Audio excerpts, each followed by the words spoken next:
Hello friends, कैसे हैं आप लोग। देखिए, घूमना फिरते तो हम सभी रहते ही हैं, लेकिन कम कभी इस बात पे विचार करते हैं, कभी हमने सोचा है कि घूमने फिरने के लिए मोड ऑफ ट्रांसपोर्ट क्या लेना चाहिए। हमारे पास वैरायटी ऑफ ऑप्शंस हैं, फ्लाइट्स हैं, ट्रेन्स हैं और रोड से जाने के भी साधन हैं, जैसे या तो बस हो गई या कैब या खुद की कार वगैरह, और कुछ केसेस में तो वाटरवेज भी है। अब इसमें से कौन सा सबसे स्मार्ट सिलेक्शन है, ये चुनना बहुत जरूरी है, और इसी के बेसिस पे आपका टूर और ट्रेवल जो होता है, प्लान एक अच्छा प्लान बनता है। आज उसी चीज़ों बात करते हैं जो रेयरली डिस्कस्ड होती हैं और जल्दी कंसीडर में नहीं आती हैं। चलिए, देखिए, नंबर वन टाइम है स्पीड। यहाँ हम जब भी स्पीड से कहते हैं तो माइंड में क्या क्लिक होता है कि जो सबसे तेज चलती है वो सबसे जल्दी पहुंचाएगी। जनरली ये बात सही है, लेकिन ऐसा कोई हार्ड एंड फास्ट रूल नहीं है। मैं आपको एक उदाहरण से बताता हूँ, बहुत ही सिंपल कंपेरिजन, क्योंकि सबसे तेज फ्लाइट मानी जाती है और उसका डायरेक्ट कंपटीशन मैं आपको ट्रेन से करके बताता हूँ। प्रॉब्लम क्या है, फ्लाइट ऑब्वियसली तेज चलती है, लेकिन फ्लाइट में जाने के लिए आपको कुछ बफर टाइम पहले और बाद में लेके चलना पड़ता है। पहले आपको, जैसे मैं एक एग्जांपल से लेके चलता हूं कि अगर आप दिल्ली से फ्लाइट पकड़ रहे हैं तो आपको कम से कम 2 घंटे, मैं कम से कम बता रहा हूं क्योंकि दिल्ली बहुत बिजी एयरपोर्ट है, ऐसे हर बेंगलोर मुंबई सबके सभी का है, बट मैं दिल्ली का आपको एग्जाम्पल से बता रहा हूँ कि 2 घंटे तो आप कम से कम पहले चलिए, क्योंकि आपका चेक इन, सिक्योरिटी, इन सब चीज़ों में बहुत टाइम वेस्ट होता है। इसके बाद यहाँ पे सिर्फ फ्लाइट टाइम तो अपनी जगह है ही, उतरने के बाद आपको बैगेज कलेक्ट करना है। वो प्लेन भी उतरता है तो रनवे से आपको हैंगर तक जाने में ही आधा घंटा लग जाता है। ये सारी चीजें हैं मोटा मोटी। तो ऐसा नहीं है कि आपकी फ्लाइट बहुत तेज चल रही है तो ओवरऑल टाइम भी उस अनुपात में तेज है, नहीं। फ्लाइट 1 घंटे की हो सकती है आपकी जर्नी, लेकिन आपको तब भी 4 से 5 घंटे, मिनिमम 4 घंटे तो चाहिए ही बिफोर एंड आफ्टर मिला के। ट्रेन में ये सुविधाएं बहुत कम चाहिए होती है, इतना बफर नहीं चाहिए होता है, क्योंकि ट्रेन आपके प्लेटफॉर्म से चलती है, प्लेटफॉर्म पे ही रुकती है, तो उसमें कोई ऐसा इशू, ऐसा तो है नहीं कि ट्रेन आउटर पर खड़ी है वहां से फिर आप किसी चीज से आ रहा है, ऐसा तो नहीं होता है। प्लस ट्रेन में आपका कोई सिक्योरिटी चेक इन या इस तरह का कोई प्रोसेस ऐसा सेपरेट, इतना लंबा प्रोसेस नहीं होता है, कोई बोर्डिंग पास जैसी ऐसी कोई चीज नहीं मिलती, इस तरह का कोई प्रोसेस नहीं होता, तो वो सारी चीजें आपकी बच जाती है। कहने का मेरा मतलब यह है कि the fastest is not the earliest, ये एक टैगलाइन आप समझ लीजिए, क्योंकि जो चीज बहुत तेज चलती है वो जर्नी के सबसे तेज पहुंचा भी दे, स्पेशली अगर आपकी दूरी कम है तो ये और भी ज्यादा इंपॉर्टेंट आता है। लंबी दूरी में तो चूंकि वो टाइम बहुत सेव करता है तो ठीक है, मैं समझ सकता हूं, लेकिन अगर छोटी दूरी है तो आपको जरूर इस बात पे ध्यान रखना चाहिए। इसके अलावा एक साइड नोट में आपको बताता चलो कि हिडन कॉस्ट भी होती है, क्योंकि प्लेन में आप खाना ले जा सकते हैं, प्लेन में हर चीज प्राइसी होती है, अगर आपके पास एक्स्ट्रा लगेज है उसके पैसे सब आप जानते हैं, तो उसमें मैं ज्यादा जाऊंगा नहीं। ट्रेन में तो सारी सुविधाएं, आपको कितना भी सामान ले जाओ, मतलब ऑब्वियसली पैसेंजर जरूर आपके बगल वाले हल्ला मचा देंगे, बट ट्रेन ऐसा आपको कभी रोकेगा नहीं कोई कि आप इतना सामान क्यों ले जा रहे हैं, या खाना वगैरह का, ये सब चीजें हैं। चलिए, अब आते हैं दूसरे पॉइंट पे, वो है कंफर्ट लेवल, स्पेशली अगर आपके साथ बच्चे हैं या एल्डरली लोग हैं। अब इसमें सोचिए कि अब आप इसमें एक कंट्रास्ट सोचिए कि अगर आपके पास रोड से आप जा रहे हैं, बाई रोड, तो आप इस बात को समझिए कि बहुत सारे बच्चों को ऐसा होता है कि यार, एक तो टायर्डनेस ज्यादा होती है, कुछ लोग को वॉमिटिंग या उस तरह के सेंसेशन आते हैं रोड पे, तो वो एक प्रॉब्लम है जो आपको एड्रेस करनी है। ट्रेन में ये सुविधा वॉशरूम की सुविधा होती है, प्लेन में भी होती है, ट्रेन में भी होती है, तो वहां आपके लिए एक एड ऑन बेनिफिट हो जाता है।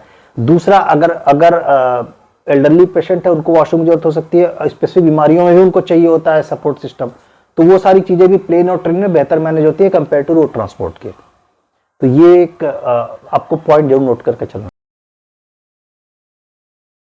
है। तीसरा जो वेरी रेयरली डिस्कस पॉइंट है वो है सिक्योरिटी।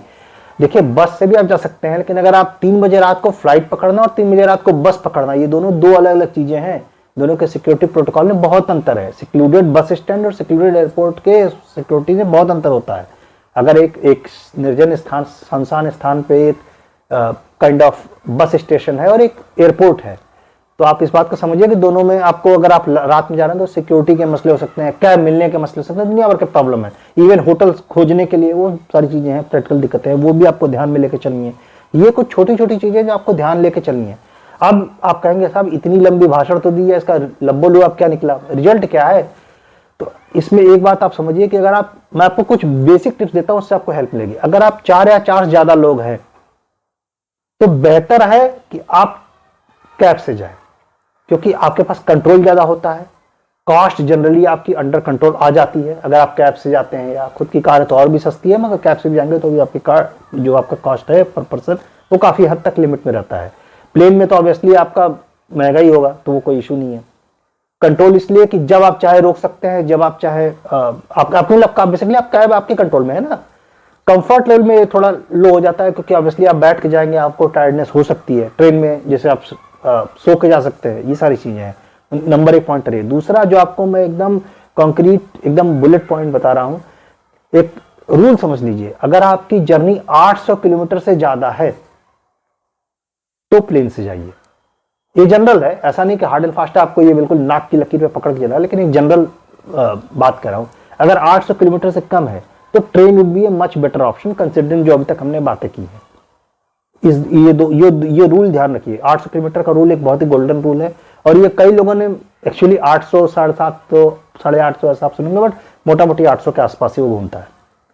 इसके बाद अगर आपको साथ बच्चे हैं या एल्डर हैं तो निश्चित रूप से आप ट्रेन ही प्रेफर करिए, दैट इज द बेस्ट।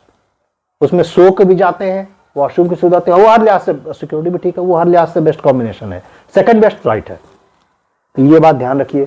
अच्छा, एक यहां मैं एक चीज बता दूं कि ये सारी चीजें तब मैं बता रहा हूं जब आपके पास ऑप्शन अवेलेबल है। अब ऐसे हिली स्टेशन है जहां पे फ्लाइट है ही नहीं, ट्रेन है ही नहीं, तो वहां तो जब चॉइस ही नहीं है तो ये क्वेश्चन ही बेमानी है कि किससे जाए। फिर तो आपके पास एक या दो तरीके, उनमें से ही आपको चूज करना है। इधर बस से जाइए, अपनी कैब वगैरह से जाइए, मतलब रोड से ही जाइए।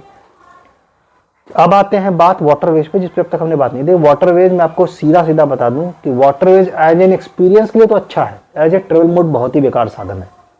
मैं आपको बताता हूं क्यों।